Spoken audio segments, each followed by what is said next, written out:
परिवहन मंत्री हरियाणा के अनिल विज जी जुड़ चुके हैं, जिन्होंने आज संत और कथावाचक का फर्क देश के सामने रखा है और अनिरुद्धाचार्य पर यकीनन उनकी ओर से जो बातें कही गई हैं, कथावाचकों की बातों पर ज्यादा ध्यान नहीं देना चाहिए। बहुत बहुत स्वागत है अनिल विज जी, आपका पहली प्रतिक्रिया जब वो कहते हैं कि 25 साल की लड़की 4 जगह मुंह मार चुकी होती है और 25 साल की जब तक आती है पूरी जवान होकर आती है, उनके इस बयान पर पहली टिप्पणी अनिल विज जी आपकी।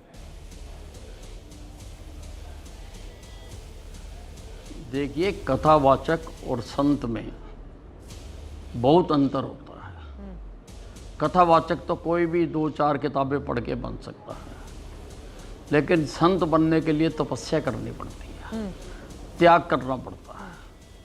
संत बनने के लिए वैराग्य होना जरूरी है और संत ही हमारी जो परंपरा है, हमारी जो विरासत है, उसको आगे बढ़ा रहे हैं।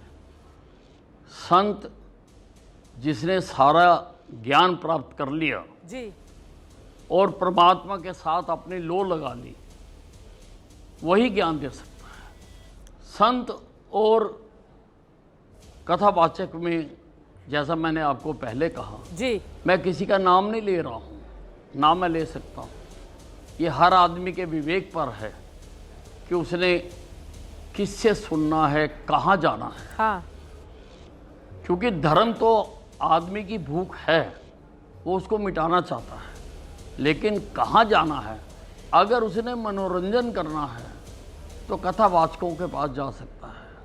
लेकिन अगर उसने ज्ञान लेना है, ज्ञान लेना तो किसी तपस्वी के पास ही जाना पड़ेगा, किसी संत के पास ही जाना पड़ेगा, किसी त्यागी के पास ही जाना पड़ेगा। अनिरुद्धाचार्य जी जैसा कोई कथावाचक नहीं देखने को मिला जो रील बनाने के लिए कथा करता हो, महिलाओं और बहनों का सरेआम मजाक बनाते हैं वो।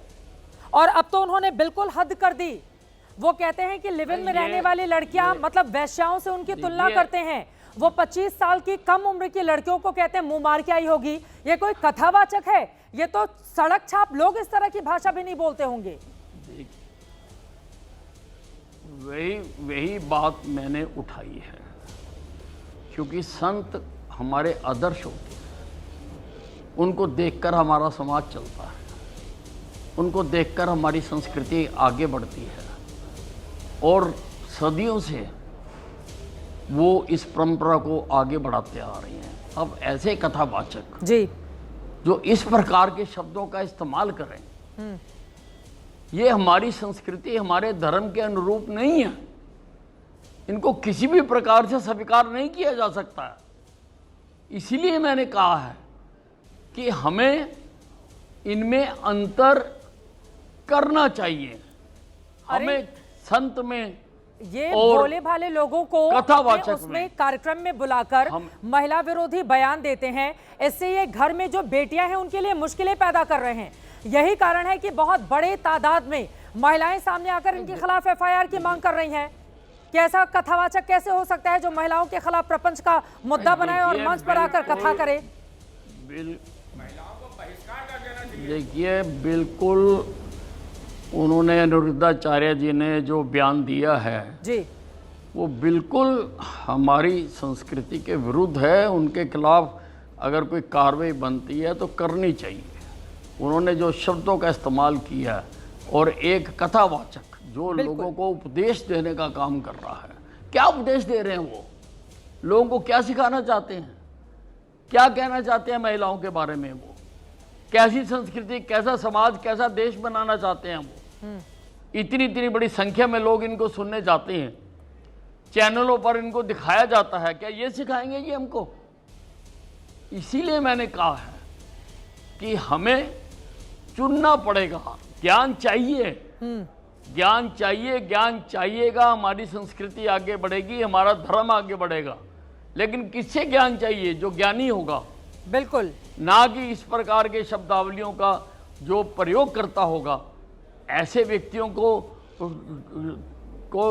हमको नहीं सुनना है, ऐसे व्यक्तियों को लोगों को नहीं सुनना चाहिए। अनिल विज जी वो बयान देते हैं कि आजकल पत्नियां ज्ञानी, उसके साथ भाग जाती हैं, संस्कृति के जानकार, शास्त्रों के जानकार के पास ही जाना चाहिए। वो बयान देते हैं कि आजकल की पत्नियां जो ज्यादा पैसे कमाता है उसके साथ भाग जाती हैं, इन्हें चुराने रावण आता तो ये उचक कर खुद बैठ जाती रावण के विमान में कि हमें लेकर चलो। ये खुद रावण को लेटर लिखती कि हम यहाँ पर आए हैं और आ जाओ हमें चुराने के लिए। बिल्कुल ये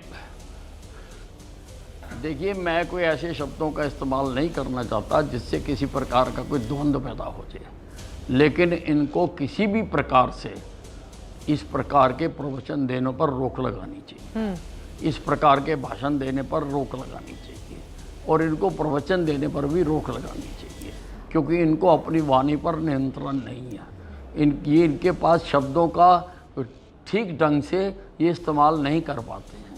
ये हमारे समाज को, संस्कृति को दूषित कर रहे हैं। ऐसे लोगों को किसी भी प्रकार से हम धर्म का प्रचारक नहीं मान सकते, नहीं मान सकते, नहीं मान सकते। इनकी वजह से क्या अनिल विज जी आपको ये भी लगता है कि सनातन धर्म को नुकसान पहुंच रहा है? क्योंकि जब बेटियों को लेकर वो इस तरह का बयान देंगे तो यकीनन जो आधुनिक युग में बहुत बड़ी तादाद में युवा हैं, सनातन धर्म को लेकर जिनके भीतर और ज्यादा जागरूकता और ज्यादा विस्तार किए जाने की जरूरत है, जब वो इस तरह से एक धर्मगुरु से, कथावाचक से वाणी सुनेंगे तो फिर वो अपने आप को क्या दूर नहीं कर लेंगे? क्या सनातन धर्म को भी नुकसान पहुंचा रहे हैं अनिरुद्धाचार्य? सनातन धर्म ने तो हमेशा महिलाओं की महिमा गाई है, बिल्कुल, हमेशा देवियों की तरह पूजा है सनातन धर्म ने। सनातन धर्म ही हमारा सनातन है। सनातन का अर्थ होता है जो कल भी था, आज भी है और कल भी रहेगा, उसको सनातन कहते हैं। अब ये नए धर्म बनाएंगे, नई शब्दावलियां बनाएंगे, नए वाक्य बनाएंगे, नई चीजें पेश करेंगे तो उसको हम सनातन नहीं मान सकते हैं। ये सनातन धर्म के अनुरूप नहीं है, बिल्कुल, ये सनातन धर्म के विरुद्ध है। ऐसे लोगों पर रोक लगाना जरूरी है, आप रोक लगाना जरूरी है। राज्य से आते हैं, उस राज्य में जाकर प्रधानमंत्री नरेंद्र मोदी ने बेटी बचाओ बेटी पढ़ाओ का नारा दिया था, क्योंकि हरियाणा में, राजस्थान में कई ऐसे राज्य हैं, हम सब जानते हैं कि बेटियों को किस तरह का संघर्ष करना पड़ता है अपने गांव से बाहर निकलने के लिए, घर से बाहर कदम बढ़ाने के लिए, ताकि ज्यादा शिक्षा अर्जित कर सके। अब भले ही बदलाव हुआ है लेकिन बहुत लंबा दौर हमने देखा है उस संघर्ष का। ऐसे में जब अनिरुद्धाचार्य ये कहते हैं कि किन बेटियों के टुकड़े हो रहे हैं, उन बेटियों के जिनके बेटियों के माँ बाप ने सही वक्त पर संस्कार नहीं दिया, काश संस्कार दिया होता और बेटियों ने इस संस्कार को फॉलो किया होता, चरितार्थ किया होता, तो उन लोगों के इतने टुकड़े नहीं होते बेटियों के।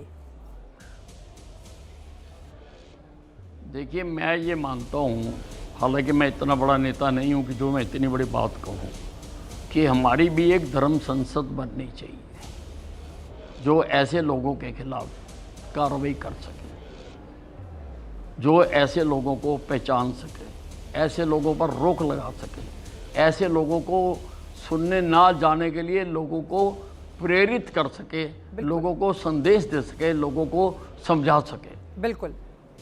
अनिल जी, आप भारतीय जनता पार्टी के इतने बड़े नेता हैं, आपका कद क्या है ये हम सब जानते हैं। मेरा ये सवाल है, अगर उत्तर प्रदेश में, वृंदावन में, मथुरा में महिलाएं उठकर, खड़ी होकर इनके खिलाफ लगातार एफआईआर की मांग कर रही हैं, उसके बावजूद सरकार अगर कोई एक्शन नहीं ले रही है, हरियाणा में बीजेपी की सरकार है, यूपी में बीजेपी की सरकार है, क्या समझ में आता है? और ये लगातार इस तरह के बयान दिए जा रहे हैं, बजाय इसके कि माफी मांगकर मामले को खत्म करना, ये अपनी बातों को कुतर्कों से सही ठहराने की कोशिश कर रहे हैं और इन पर लगाम लगाने वाला कोई नहीं है।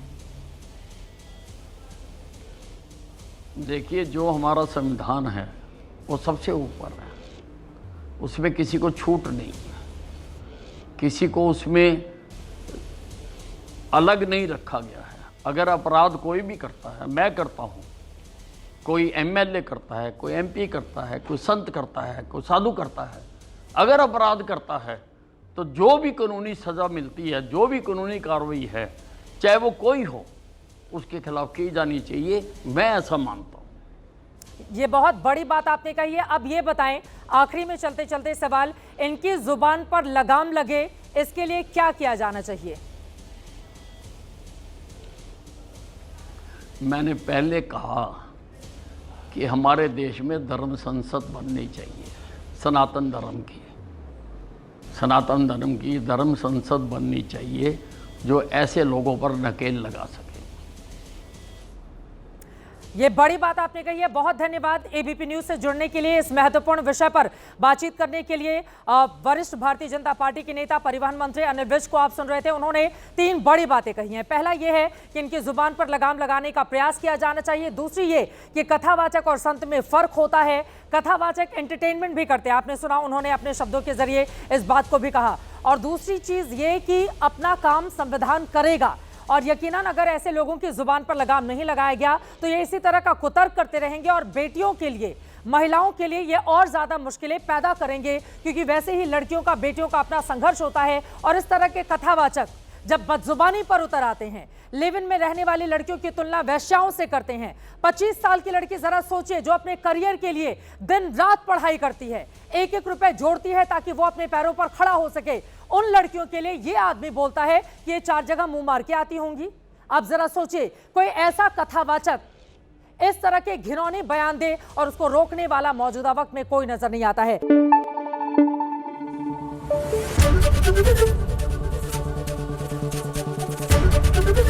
एबीपी न्यूज आपको रखे आगे।